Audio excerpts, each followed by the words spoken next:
You're listening to The Broken Meeple Show, a podcast that speaks passionately about board games for the benefit of those who play them. My name's Luke Hector, best known for the Broken Meeple YouTube channel, and I'm an everyday gamer just like you. And I'll be talking about reviews, top 10s, and just about anything that connects me to board games, as long as I have a tea or coffee in hand, that is. So grab a cup, relax, and enjoy. And remember, it's only a game.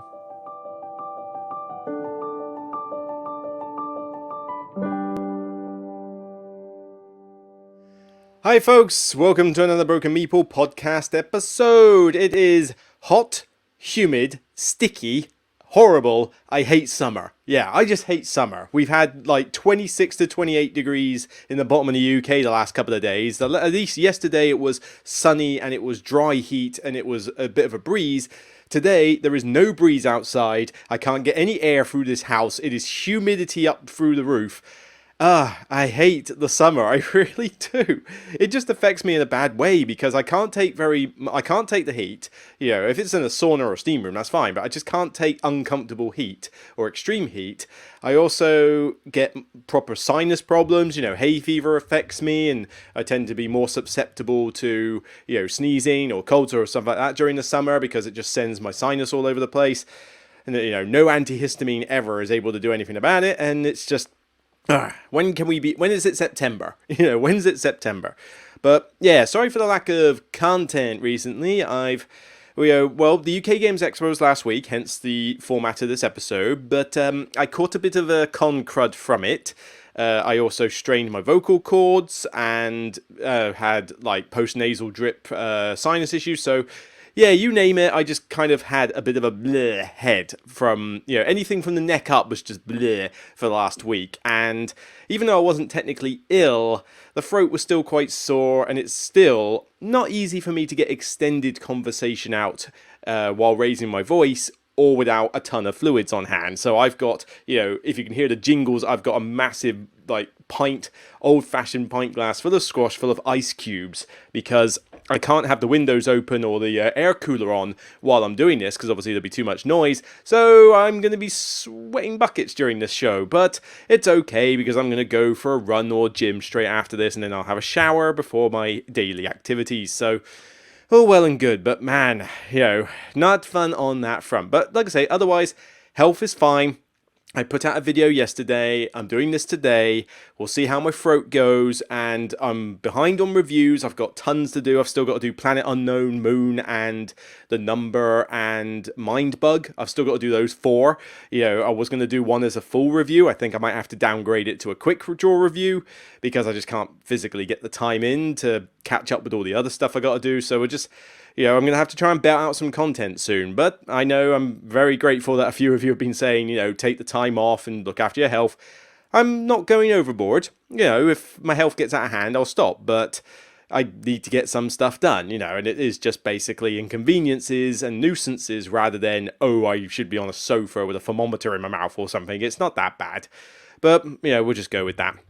So, I can't think of much else really before we get started, just that the channel's still going well, 20,155 subscribers, all going nicely since that 20,000 milestone, and as you can see, I've put out the May 2023 update, which has kind of been renamed to the good and bad. I mean, I don't really know what name to stick for it, because obviously I've got to make sure that Google picks it up fine, but I don't know if I can call it the best and worst, although the title says best and worst. I mean, it's good and bad, best and worst. It's basically what I played that's new to me and not getting reviewed in the last month. So, you know, there we've got Neom, Stardew Valley, Estates, Aquilin, and Planted. All 5 of them are getting talked about in that video, so by all means, check it out.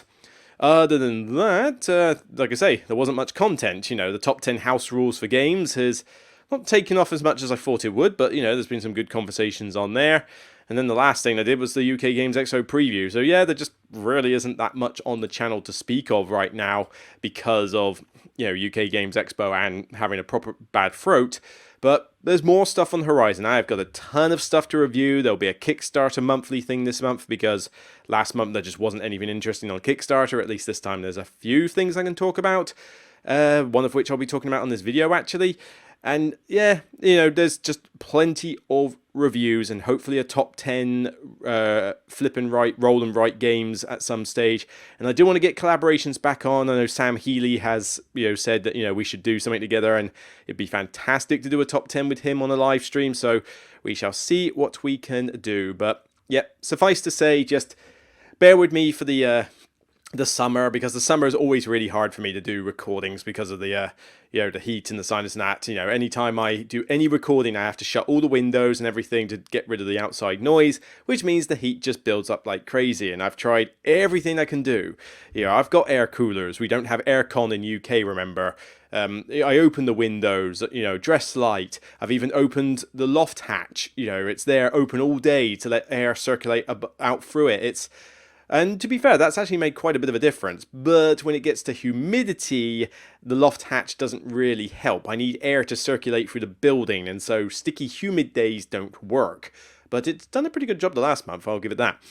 Anyway, enough about me complaining about the summer, because I'm sure all you Americans are like, oh, you wuss, we have it at 35 on a normal winter day. But yeah, you guys get to live in aircon. You can switch on your aircon whenever you feel like. I have a big tower unit with a fan on it. That's about as good as I can get. There's a colossal difference. But yes, you guys do have a climate that really just doesn't agree with me. Alrighty, okay, so just going to talk about some news briefly, and then we'll get into the meat of the episode, which is basically the Games Expo, kind of an overview of what happened. So let's get the screen back up. Come on screen, work with me, la-dee-dee. Righty, so very briefly on this one, because I'm not a massive fan of this. Well, not fan. I don't really know much about this game, but basically Heroscape is coming back again. It originally was coming back, I think, from Avalon Hill or something, like they were bringing it out as Age of Annihilation, but it didn't seem to go too well, and the crowdfunding didn't really work, and they couldn't meet their funding goal, and it was like, nope, this ain't working. Well, apparently Renegade Studios is picking it up now, so Renegade Games are going to do Heroscape. I never really cared too much about Heroscape. It's not a game that I've had much in the way of interest in, but given that everything's expensive these days, I wonder how they're going to possibly do it on a budget. But I don't know. Good on you. Good on you for taking it up, because I think Avalon Hill doesn't really know how to do Kickstarters these days, because that campaign was pretty shocking, to say the least. But, good luck to you. Hope you do well. If you're a Heroscape fan and you've wanted to try it, then there's potential in the future for you. But for me, not that interested. It's just, hey, you guys want to know, so I'm telling you about it. Speaking of things I'm not interested in, Gloomhaven is getting a second edition. Yes, as if the first edition wasn't expensive enough out of your pocket. They basically said that they're going to bring the second edition back. Now, I think I've got the page. Nope, this is second edition. Yep. So, Referral Games crowdfunding project will also include Gloomhaven second edition, a revised and updated version of the 2017 blockbuster. So, the world, story, and gameplay will remain the same, but it will feature rebalanced and redesigned classes, items, and scenarios, as well as brand new artwork, narrative and events, updated miniatures, new faction-based reputation system, and more. This seems like quite a big jump for the second edition, but, I mean, the thing is, what are you going to do if you already own Gloomhaven? Because this is literally only going to cater for those who are brand new in. But the thing is, Frosthaven now exists, which is basically the same game, just with a blue and white paint job. So if you are a Gloomhaven fan, you already have this game. And so you've moved on to Frosthaven now. If you are brand new to this, you're probably going to jump into Frosthaven, because it's the newer game. It's the newest thing. Would you go back and play Gloomhaven all the way through? Maybe, if you really love Frosthaven, I guess. But you're kind of asking that people are going to get, I can't imagine anybody who owns and has played most of the first edition of Gloomhaven is going to suddenly spend all the money to get this second edition version, unless you literally have money to burn. And what is the market for this? I'm not entirely sure, but it's not going to coax me back in. I mean, it doesn't matter if you change a few, yes, you're fixing some of the balance issues, great. You've tweaked some items and scenarios, great. Brand new artwork. Well, the artwork wasn't particularly great to begin with, so I don't know how much more of an improvement it is. I mean, this picture doesn't exactly... first of all, we had browns and reds. Now we've got pink and browns. It just changed red to pink, basically. It's a bit more pinky. But I don't...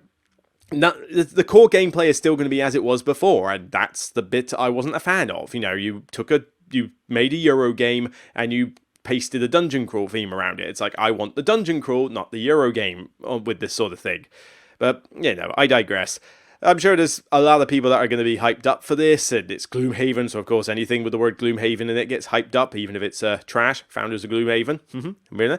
But, yeah, I don't know. I'm not going to suddenly jump into it just because it's a second edition, but I'm just curious why that many people would gun for this when Frosthaven's out. Would you not go for the more updated, more developed one after? Bear in mind, Frosthaven has been made with feedback from Gloomhaven factored in. So is this really going to be the one you would gun for? Maybe if you just like that setting, but honestly, Frosthaven sounds like a better setting than this one.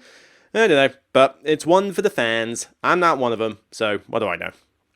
Alright. Couple more details about the Ticket to Ride Legacy game. Yay! Finally, we actually got some proper details on it. And yes, I do say Legacy because it is officially a Legacy game. We had the teaser on the last episode. They then came out and said it's called Legends of the West.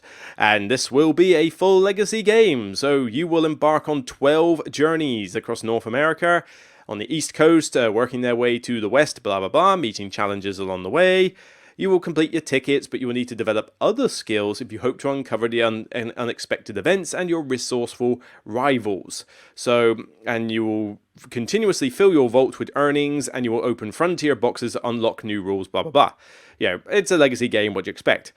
Well, this sounds pretty cool. I mean, I'm not expecting this to have much of a story per se, but you have got two designers who know what they're doing with this kind of thing, for the most part, Seafall.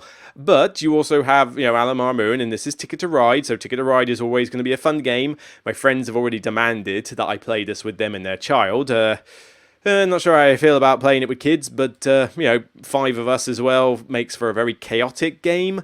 Ticket to Ride's not usually the best thing to play with 5 players, but, like I say, I still love Ticket to Ride, so I'm totally down for this, and when it comes out, I'll be sure to try and grab it and play it. Maybe I'll play a copy with them and play a second copy myself. I doubt this is soloable, but I could certainly play it with other people. If it's only 12 games of Ticket to Ride, how long can it take? Legacy games are better when the games don't take 3 hours a piece and have a million rules. Something like this should be... I foresee this. Yeah, I'm curious about this, actually, because Pandemic Legacy, right? You took an easy co-op game, gateway game, Pandemic, made it into a Legacy game, and everybody jumped on it, and it was like number 1 on Board Game Geek. If this does not get the same, assuming that the mechanics are sound, if this doesn't get the same buzz or the same massive high-cut BGG rankings, I will cry foul, because I would argue that Ticket to Ride is more popular than Pandemic, even though they are both very popular games. This is entry level, it's done by good designers, it's already a system that works. This should have the same buzz and appeal that Pandemic does. Other than the fact that one was co-op and this is competitive. Maybe that will give Pandemic the slight edge just because it's co-op.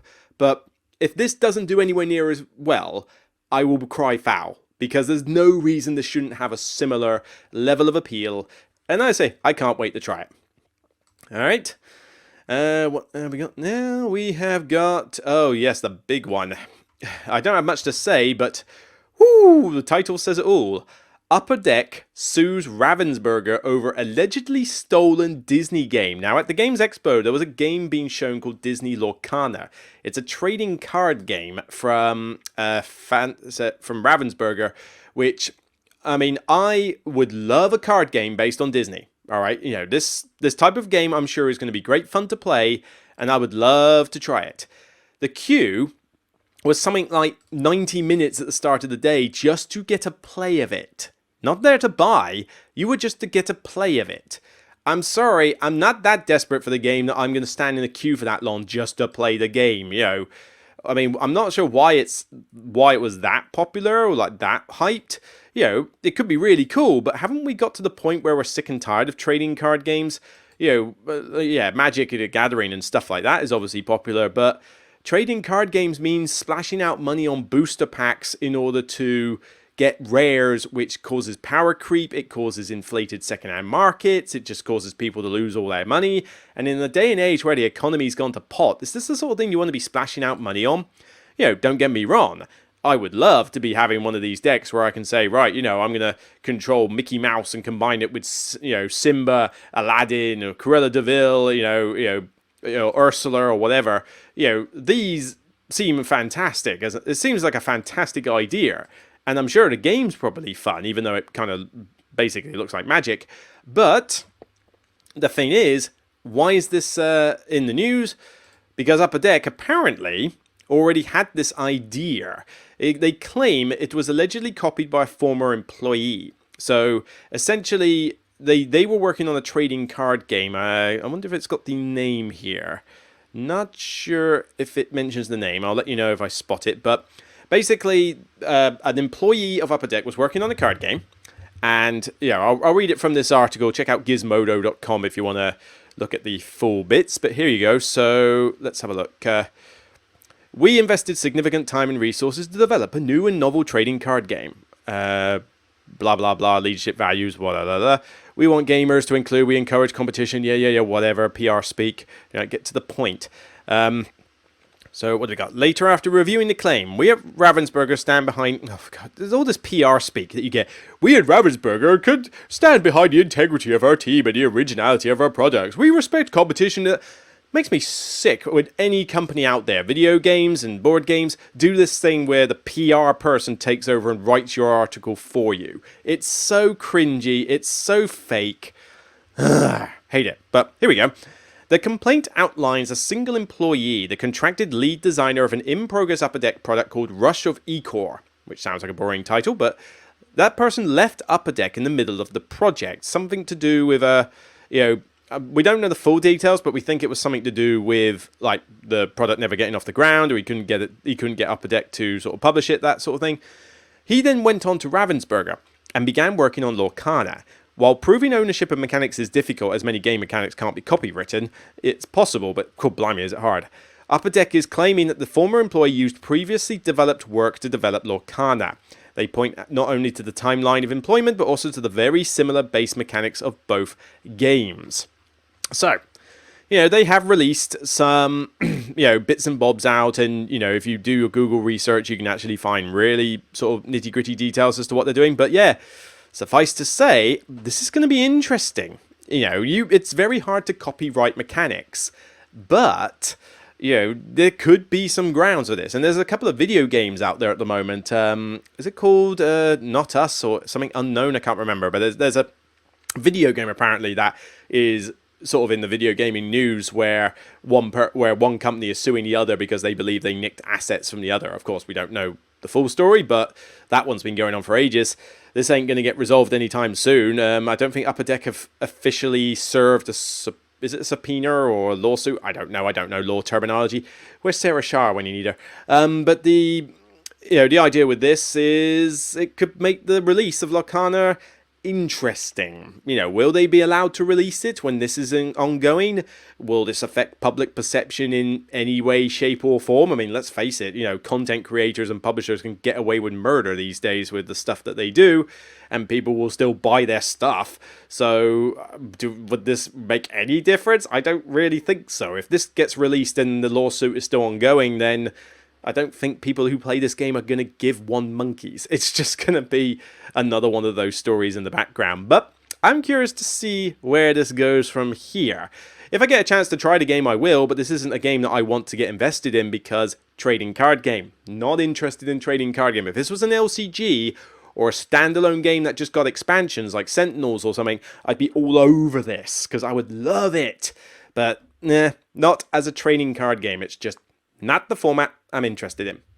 Right, so let's get on to the nitty-gritty. The UK Games Expo has concluded for another year. I went for the full weekend, I had a great time, enjoyed seeing people and playing some games, although to be honest, most of the time I spend at the Games Expo is mostly chatting to a few publishers and some open gaming and just socializing with people. I don't tend to demo that much at the Games Expo because most of the time it's not the newest hotness of games, so there's only a few games that I need to try, and that's assuming I have an interest in the game anyway.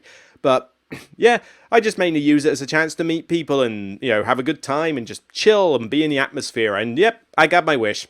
Yes, my throat and sinus has suffered as a result. Seriously, gamers, watch your personal hygiene. But yeah, really, I had a good time, and it was good to go back there, given that last year I was indisposed for my brother's wedding. So yes, they had their anniversary whilst I was at the expo, but at least I didn't have to go up north and skip the expo in order to attend it. So, this was all well and good. So this is just basically to kind of chat about a bunch of games that I played or demoed there, although I will gloss over or talk pretty quickly about some games that are likely to get reviewed. There are one or two on this list. And I'll mention some feedback about a couple of preview bits that caught my interest, but also some comments on the expo itself. So in terms of the expo itself, well, it was definitely busy. I've heard rumors. I don't think they've officially published attendance figures yet, or if they have, they're not doing a very good job of showing it.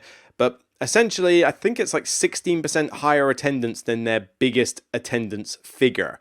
There was a lot of people at this place, and yeah, it was noticeable. I mean, Friday and Sunday had a decent amount of people there. Saturday was pretty rammed, not quite Essen rammed, but it was pretty packed in there. So I did most of my talking on that day rather than demos. But it certainly was busy, and it's definitely back in full swing with 2 full halls full of people like demoing games and stuff, and of course open gaming and tournaments and all the like, with the Hilton Hotel also tacked on for the open gaming side. Didn't do any live events. I was busy doing stuff sorry, Paul Grogan, I wanted to come to your Just One event, but I was indisposed with a Lacerda prototype at that point, and I don't really have much interest in the other live events, so I wasn't too fussed, and I don't really have the time. I'm trying to get stuff done during it. I find that, I've got quite a full Friday and Saturday, and then I'm trying to get little bits done on Sunday. It's not quite like Essen, where I feel like I've kind of done and dusted by Sunday, but, certainly plenty to do. But yeah, the publishers, all very nice, lots of nice people to chat to while I was there, lots of people there, in terms of, RPGs and card games and publishers, well-known ones and indie ones. Certainly a lot of emphasis on smaller games, I think, this time round. I mean, you had a couple of big ones like Hegemony and that there, but for the most part, there wasn't really any big, massive 3-hour Euro there. Probably saving themselves up with Gen Con and Essen, but no, this one felt more on the lighter fare of games. Midweight, lighter, co-ops, and you know what? I kind of approve. I'm kind of done with trade shows being nothing but complicated 3-hour Euros with a ton of mechanics that you're just never going to get played. So it's nice that this one actually focused more on some lighter stuff, because we don't get a lot of that these days that get recognition. But I will say a few comments about the expo in general. I mean, firstly, all the tips that I mentioned in the preview video stand true, particularly the one about the bring and buy. People were queuing for nearly 2 hours on the Thursday evening when I was in the press event just to drop their games off, and not all of them were able to do it. The bring and buy is just not worth the time. And I know there's some edge cases where people sold $2,000 worth of stuff and only took 500 quid's worth of cost or whatever. Fine, you got lucky. And even then, how on earth did you get $2,000 worth of stuff in there? I mean, what does my head in is when you're in that queue dropping games off, you've got, say, 10, 20 games, and somebody's got like their entire house there on trolleys, and it takes them 3 hours to get through the processing thing, and it's holding everyone up. The open gaming was still good, except, as I said, their library still sucked, so make sure you brought your own games with you, or played stuff you bought at the expo, because that's kind of how that you should be doing it. The one thing I will say to publishers, though, and this applies to all conventions, but specifically at this expo, I noticed it a lot as well. Train your volunteers, for crying out loud. I mean, the amount of times that I go to these conventions and find that people just don't know how to teach their games. A friend of mine tried to learn Distilled, and apparently the guy barely knew how to teach it, and that's a fairly involved game that needs a good teacher. Okay, I played a game of I won't say names because I don't want to name and shame, but I played a small card game, and the person there was setting up, was going to teach it for the day, and he had to look up rules for this tiny little 20-minute card game, and it's like, seriously, you should know how to play this 20-minute card game. Now, granted, there are problems where the publisher basically gives them the game to look at, like, on the day they arrive, of which case, shame on the publisher, because you should give them a chance to learn your bloody game, preferably with a prototype copy, or, give them more time on the arrival day. But yeah, and I don't think that was the only one. I played another game which had very simple rules, and yet we've turned out we played it wrong because we were taught it wrong. And it's like, for crying out loud, there's a playthrough on YouTube that does it correctly. You are a part of this publisher, and this game doesn't have a lot of rules. You should be able to teach it, and you should know the rules. Some people are better at teaching games than others, and I like to think I teach games pretty well. And I make rules mistakes, it happens, and I have to check occasional things. But when you're doing it for a trade show, you need to put in that little extra effort. It's okay when it's your club night or when you're with friends and you make a little bit of a rules botch or you have to check something, but to do it at a trade show is just, it's kind of irresponsible, really. But then it's also irresponsible on the publisher to not give the people time to try out the game so they can teach it. I hate it when I see this. I mean, that's 3 occasions at one convention from 2 people, myself and my friend, who encountered bad teachers.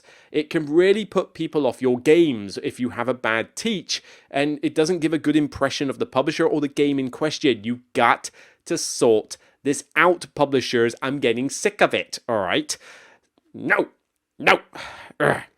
But that aside, like I say, lots of friendly people, lots of good games, and all the like. So I just want to now talk about... Oh yes, I will still say one thing also. I mentioned about staying outside of the Games Expo for cheaper cost.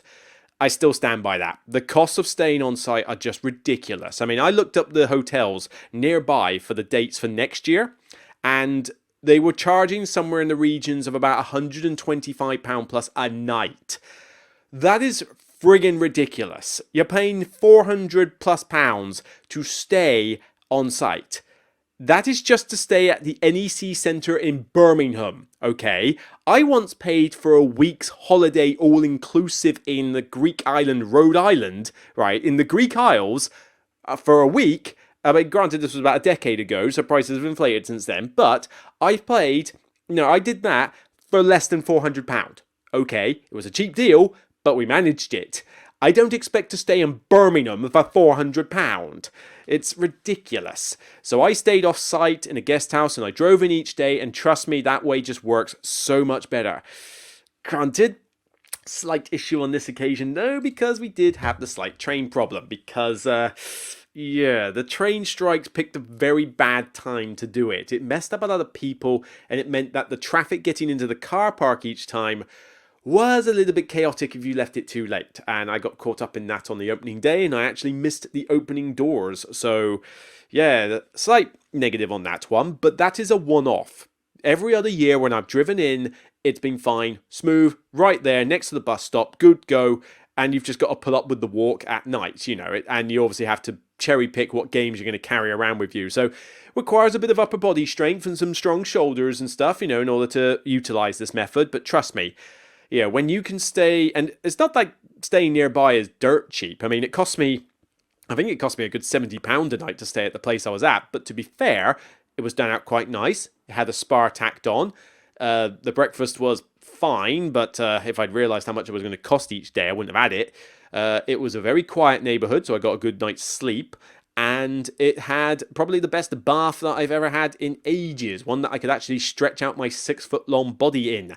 So when I got there on the Thursday and I was like achy from the drive and I'd had a long week, and I'm like, I got some time to kill. You know what? I just sat down and had a bath, 3 o'clock in the afternoon. And I was just like, you know what? Heaven. I needed this, So it does work. But I've already got like a very basic, I think, Days Inn or something booked next year. And it's the equivalent of about £55 a night. And it's just a 7-mile, 9-mile drive in. It's just so much cheaper to do that. Although I question whether you actually need to pay for parking, to be honest. You prepay parking, and then you drive there, and then nobody checks it when you go in, and nobody's there to check it when you go out.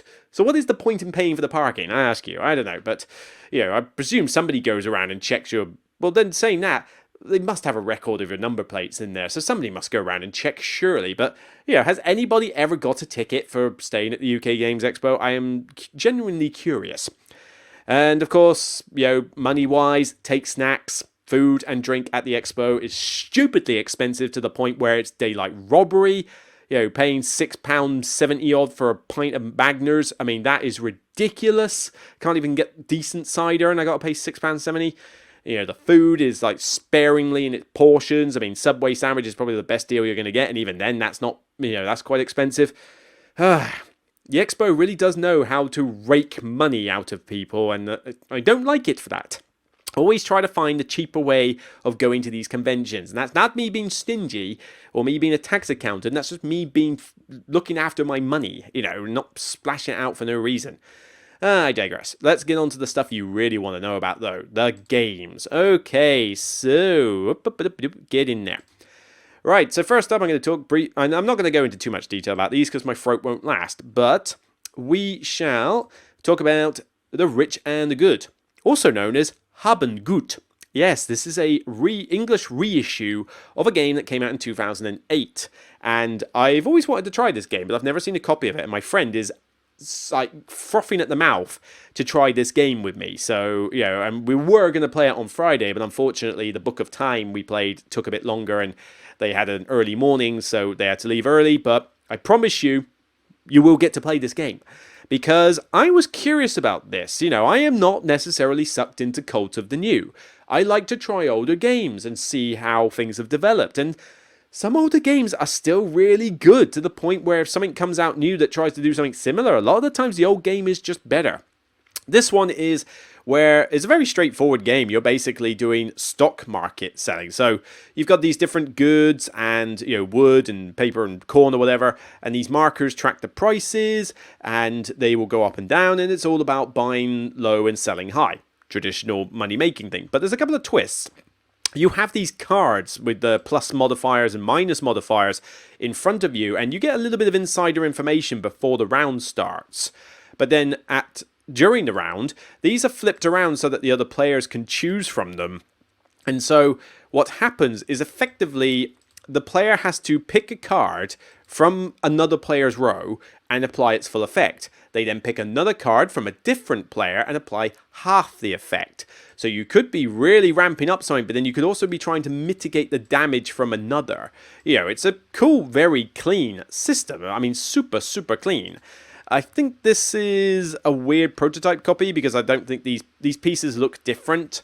And I think they've updated some of the artwork, like Michael Menzel does the artwork in that. So there's not many pictures of the new version, but it's very pretty. And for the price cost, less than £40, it was a pretty good deal. But yeah, I bought this. In fact, I bought it halfway through the game because I really enjoyed it. It's clean. You just take the cards, you move up the prices and that, and obviously you got to think about what other people are gunning for. But here's the real good twist. You have to donate cards to this charity board during the round. You can only do it up to 4 times. And the idea is that these shares go to charity and are sold off at the end of the round. And then you do another round. At the end of the game, if you have donated the least amount of money to charity, you lose and are eliminated outright. I donated the most to charity in the first round by a mile. I then got greedy. And then I lost by getting eliminated because I was out by £5,000 to the person in second. Oh my god. And £5,000, the lowest denomination you have in this game. That hurt. That hurt a lot to be eliminated from first place to last because I got slightly greedy. Ooh, but I love that mechanic in a game. It's so good. It makes for really good fun endings. But, this game is just clean. It's clean. It's simple. It's fun. I could teach this to just about anybody. The rules are so simple. And this came out in 2008. This just goes to show that some older games are just more streamlined, they're more clean, and yet they're still good fun. I do recommend this game, and I don't normally speak highly of any kind of stock market economic style game, but I like the lighter ones, Stockpile, Whistle Stop, and things like that. This is another example of a light stock market style game, and I think it's genuinely really good. Would I want to play it over and over again? That's a different story, but Yeah, and certainly we'll have to see about replay value, because it's very much what you see is what you get. But for a clean game that you can play in 45 minutes, I'm keen to get this one played a few more times. Don't think I'll have time to properly review it, but we'll see. Okay, next up, After Us. Oh my god, was this getting the buzz. I mean, people were queuing to get the daily allocations for this, and I got the last one on the Friday. I was that lucky. Why did I gun for it? Mainly because it had a limited edition copy, because this has the Eiffel Tower on it. The one I got has Big Ben on it. Yeah, Vincent Dutrait did a unique cover for the Games Expo. That was nice of him. But this is basically a Planet of the Apes theme card game, and the theme means nothing. It's literally there for artwork and some amusing pictures on your player board. But this is basically a card game from Catch Up Games, and apparently Pandasaurus as well, where you are playing cards which represent like different types of monkeys. And, you know, it's all post-apocalyptic Planet of the Apes style. But these cards have got all these banners on them. They've got, you know, resource banners, and like pay X to get Y victory points and stuff, or pay X resource to get Y resource. And the idea is that you have some starter cards, and you lay out 4 each round and try to line them up so that the links at the edges of the cards, because they're broken links, like link together and form a complete box. And so you're trying to create cool combos with cards. And there's some like assets you can use during the game with a battery resource, and it's all colourful artwork, and you can get more upgraded cards, so like 4 different types of apes with some slight different variations as to how those ape cards work. Like one gets you rage, that lets you trash cards, one gets you batteries, one gets you victory points, that kind of thing. And you know, it's a pretty simple card game. Now, I've only played this solo so far. I've given it the beans solo, and I have worries.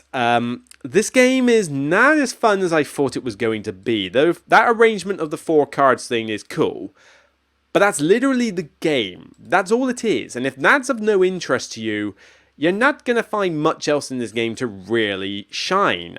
And the solo mode felt tacked on. It's stupidly impossible to beat. The AI gets points so quickly and so fast that you will not be able to keep up with the momentum. But the idea is that it came on a separate leaflet, the rules. That shows to show that the solo mode was done as an afterthought. So this wasn't properly developed, I don't think, that aspect. So okay, what about multiplayer? You can play it up to 6 players, and there's no point. Why does it go up to 6 players? No reason at all. It's like Planet Unknown. Because the only interaction in this game, and I kid you not, this is the only interaction in this game, you have a token that you flip over. This token on the board here, but I'll see if I can find a proper use for the token. But basically, in the second phase, you get to simultaneously reveal this token. It gets you a bonus and lets you purchase an ape card from that particular ape group.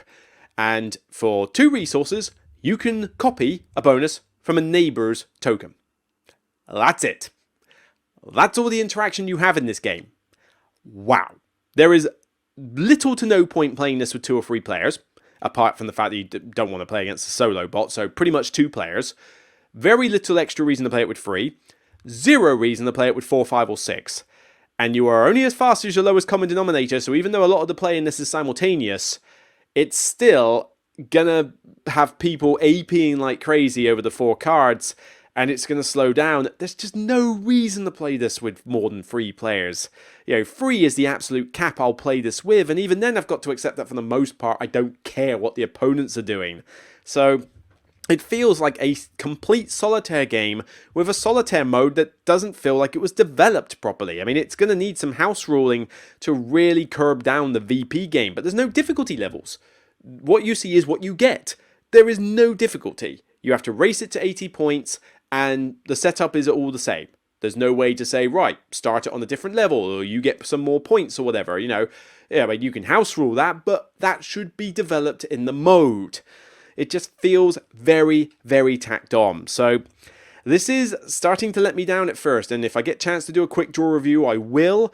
But yeah, first impressions are not that good, and I bought this as an impulse buy. Normally I trust my gut as to whether I think a card game is going to be great or not. Probably should have gone with my gut. Right. Let's talk about something that I am excited for, though. I did not know much about this game because I missed the Kickstarter. It's called Earthborne Rangers. Experience the wilderness of the far future as rangers of a wondrous mountain valley. So this was on Kickstarter. as a solo slash co-op card game with an open world where you're rangers and kind of like a post-apocalyptic forest. And I mean, 2,000 years ago, so things have kind of got fine now, but think of it going around American national parks with creatures and wildlife and stuff as rangers with some high-tech gadgetry thrown in and maybe a bit of magic on the side. This I knew very little about. But Mark Dainty, not Board Gaming, gave me a massive recommendation for this. Said, Luke, you are going to love this game. Now, granted, we tend to clash heads a lot about games we enjoy. So, in terms of whether Mark loves a game, I'll generally think, maybe I won't love it as much. But one thing Mark does know is that he seems to know what I will like. Because when I teach him a game, he usually goes out and buys it. It's like I show him a lot of good games. But then when he recommends a game to me, he seems to be very good at picking out ones that I will love. And he's done it several times already. This is no exception. This, oh my word, I wish I backed this on Kickstarter. This was so much fun just from a demo. And I don't know which cover they're going to have. I mean, this cover looks a lot nicer.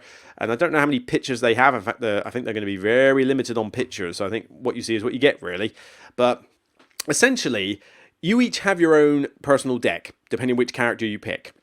And you have a map, you have different missions that you can go on, and kind of almost like a seventh continent feel. You can kind of go wherever you like. It's open world. But you do have missions that will guide you to sort of go to various places. The demo was literally just to get out of the area we were in. And we had to contend with, like, deer that we were going to decide whether to, just shoo away or kill for meat or whatever. Had to deal with a couple of predators. We had thickets, like simple stuff. This is only the first mission. But this is a really cool game. I mean, you can play this solo, you can play it co-op, and apparently you can even do drop-in, drop-out. I spoke with Andrew Navarro, I think his name is. He's an ex-FFG designer. And the idea of this being drop-in, drop-out co-op in any campaign, fantastic. The amount of problems you have trying to get people committed for a full campaign. If I can literally just give people the deck of cards, teach them the rules, and we have a fun time, brilliant. I could play multiple campaigns of this. So everybody has their own deck, and you'll spend resources from your own sort of personal stats in order to play the cards. And it could be an engineer with all his gadgets, it could be a magic user with various like cool combo tricks, or the scout who's very good at getting through locations. And when you do tests, you'll spend tokens from these cards and commit in order to try and beat the tester as well as you can. A card will flip from a modifier deck, which has a plus or minus modifier to see what your skill check is, but it will also have a symbol which triggers effects on various cards around the table, like the foes you're up against, or the predators, or the world itself. The weather might change. The weather will be different for each scenario. Like one scenario might be rainy, one might be sunny, and that will have an effect. There's just a lot of cool stuff that goes on in this, and I thought the card mechanic system was simple. It's not like, baby levels of complexity. It's going to, require some rules teaching. But if you are used to these kind of card games, you'll pick this up really easily. I didn't have a problem getting into this. The artwork was beautiful. I mean, this picture won't do enough justice, but man, it looked great close up. The graphic design was clear, and it was a very good fun co-op experience. You could ham up the theme, you could have fun with it, it's relatable. Everything about this game just kind of sung with me from a co-op card game perspective. And yet I could play this solo, and I feel like I could bash out a solo game quick, and you can play it with just one deck. You don't have to play multi-handed, you can just play with one deck. I love open world card games like this. Open world card games are great, but I think the theme of this one works better as well. I'm kind of done with fantasy and sci-fi all over the place. I mean, yeah, this has an element of sci-fi in it and fantasy. You got like somebody who can use a bit of magic and some guy with high-tech gadgetry. But the world feels like, imagine The Last of Us with the wilderness. Remove zombies and all that lot, but just have the wilderness. You've had the apocalypse happen, but in this case, things have kind of been fixed. It's 2,000 years since people fixed the planet. But just imagine it's kind of like you're in the wilderness of The Last of Us, and life is kind of returning to the world, and you're coming up against the natural world effectively as your problems to overcome. This one kind of feels like that. This is a relatable world. I mean, if you took out the sci-fi and magic, you could literally just be playing a typical National Park Rangers card game, and I'd still be enjoying it. It's just something that's a bit more approachable and appealing than, say, I'm going into a dungeon to kill the dragon with my paladin or blessing times 2 or whatever. It's that sort of stuff it's kind of bored with, and these settings have been done to death. This feels like something new, interesting, and unique. Now, yes, it's semi-nature themed, so maybe that's not entirely new, but nature is more appealing to a lot of people than a lot of these different settings. But I really enjoyed the mechanics, I really enjoyed the gameplay, and Andrew was very nice enough. He took me details, and I think I've been put on as a late backer. Haven't had any emails about it though, so I'm hoping he doesn't forget. But I'm hoping that when this fulfills in a couple of months' time, I will get a copy of it to do a full review on, because I want to review this game. And we should get it in the UK 2 months before the US does. So to get it reviewed before the US market gets it would be very good for the channel as well. So yeah, I am hyped for this game. Hegemony has probably been my best game I've played of the year so far. You've got some competition now. If this game is anywhere near as good when I play it and give it the beans as it was from that demo, which, kudos, I made a thing about saying that demoers need to be trained better in their games. This demoer was witty, he was charismatic, he was very good with the rules, he didn't have to look anything up, he told the story really well, he guided us but let us do our own thing, it was a very good, proper demo, we didn't just get left to our own devices, he guided us through the turns, but we could still make some decisions ourselves. This was one of the best demos I've received at a convention ever.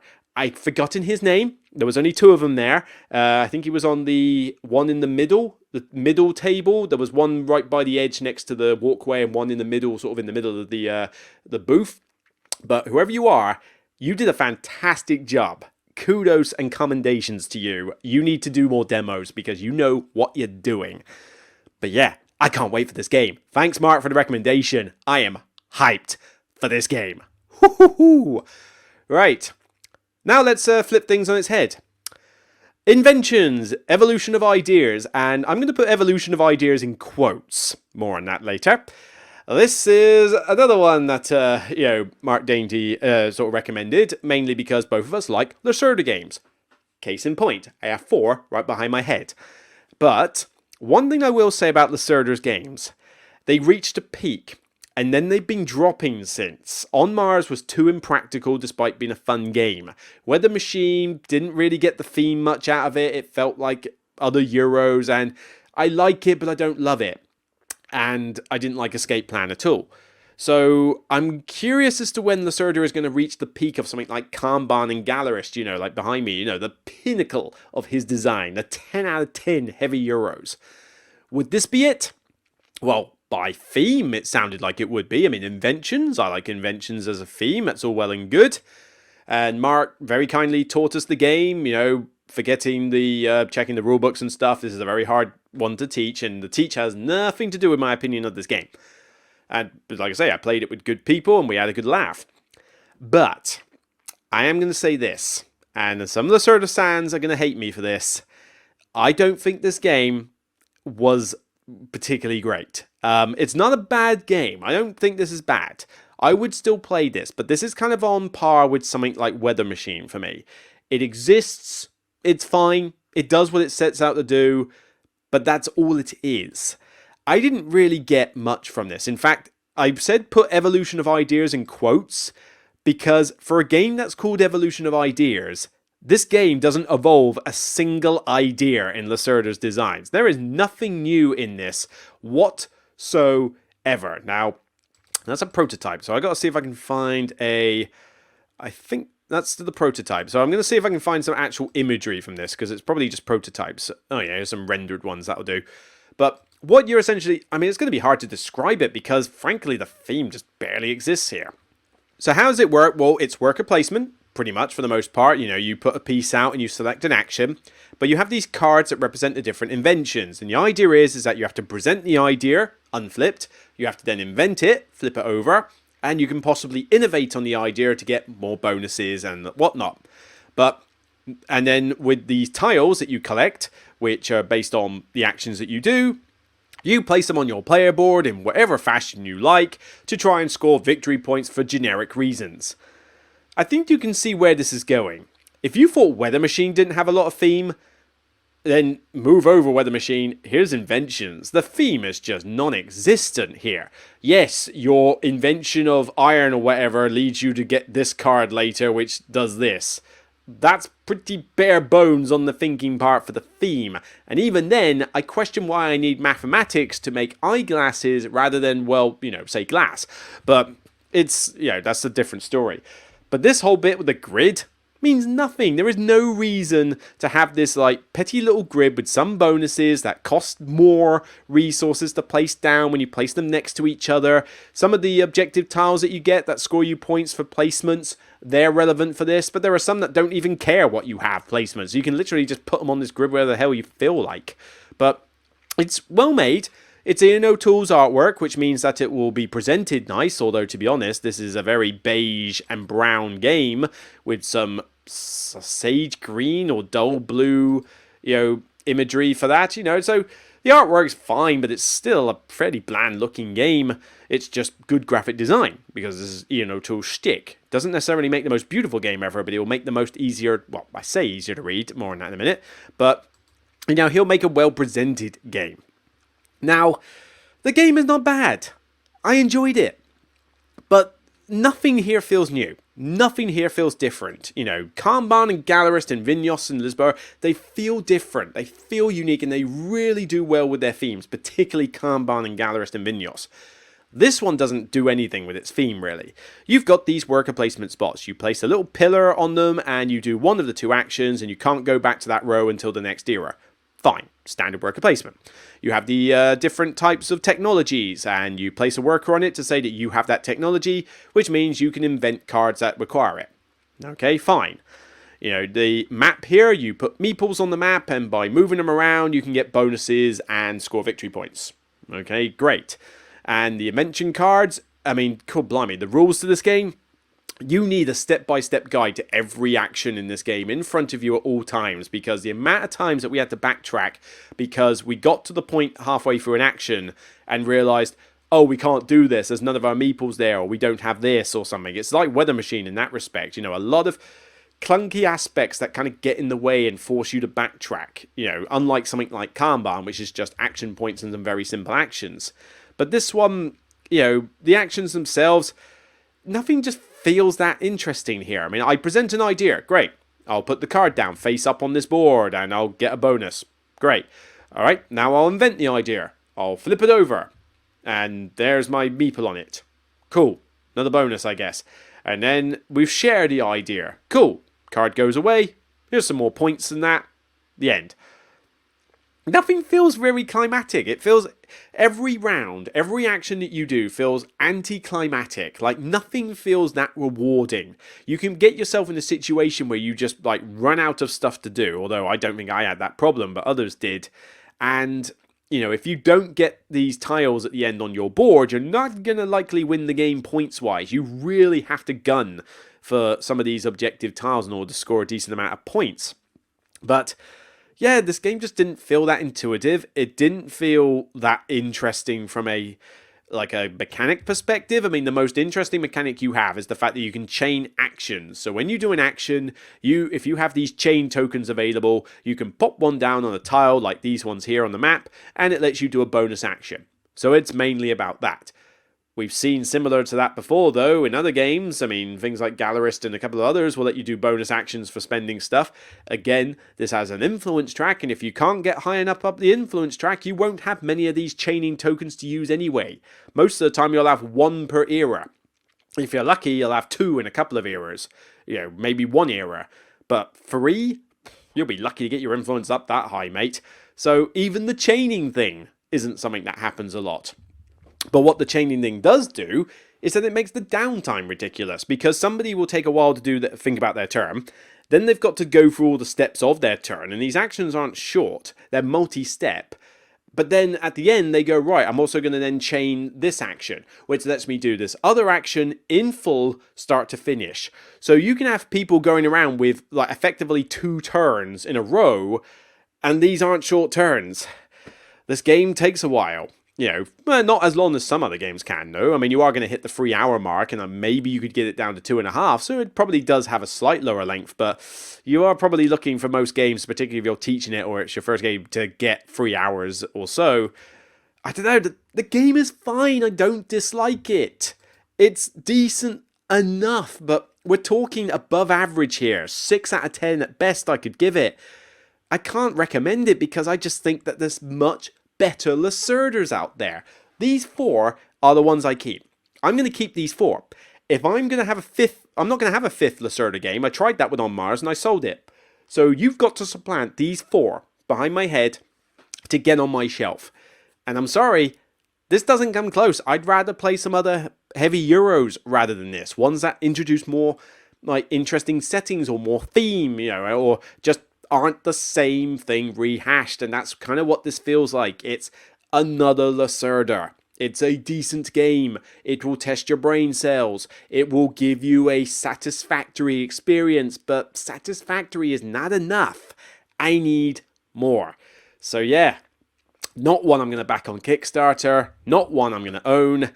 If I review it when it comes out, that'll be a different story, but my first impressions of it, bear in mind these are just first impressions.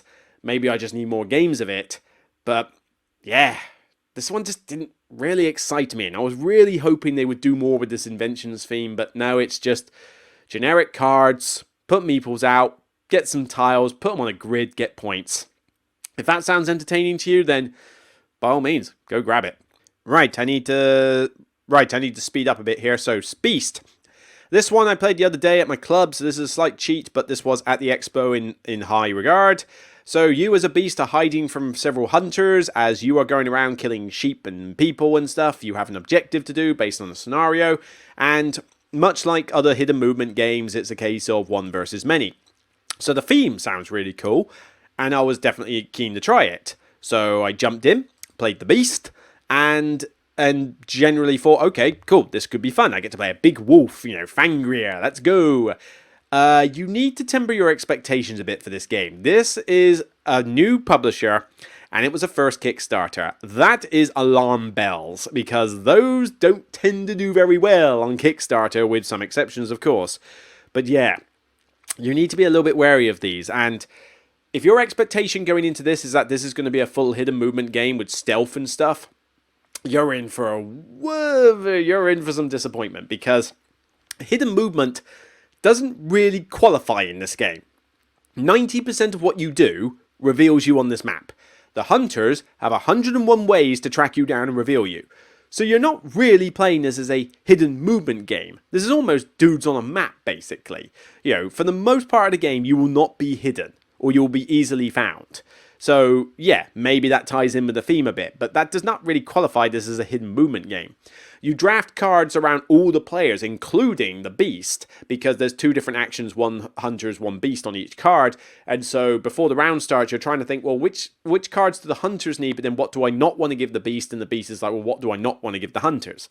You know, that's a pretty cool system, but you can still end up with a hand of cards that don't do you very good in the round. There's this really clunky system where you've got to, you know, well, not that clunky. It's more like an unnecessary system where you have red and blue colors on the cards, and if you want to play 2 cards, you have to play a red and a blue. So if you were unlucky and your turn just basically got you most of the same color, that means you're playing only 1 card every turn. You'll still get to play the cards, but you're playing it slower, which is a disadvantage. So that just seemed like an unnecessary mechanic thrown in.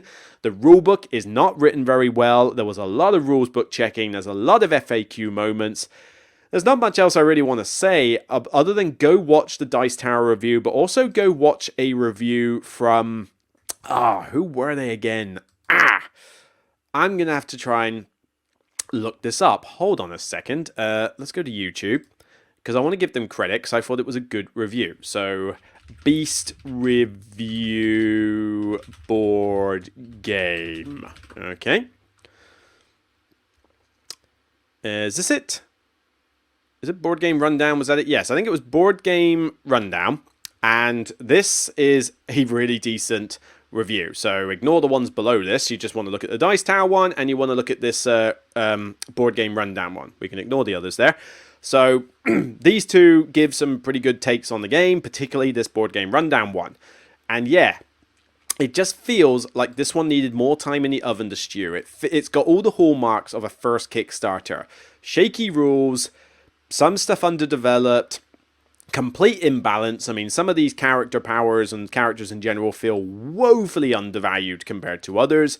I mean, we had one player in our game who literally was mostly bored because he couldn't get any upgrades, because the upgrade system economy is really tight. And even if he did get his upgrades, they wouldn't have been that interesting compared to something like the Seer, whose upgrades I think are just half broken. Like, if the Seer is in the game, good luck trying to stay hidden. It ain't gonna happen. But I just didn't really get the feeling that I was a beast stalking prey. I just felt like I was a random dog just constantly getting hassled. You know, it was, and I won the game, but I think I only won it because I got lucky at getting my high damage skill unlocked, which allowed me to just mince everything in sight.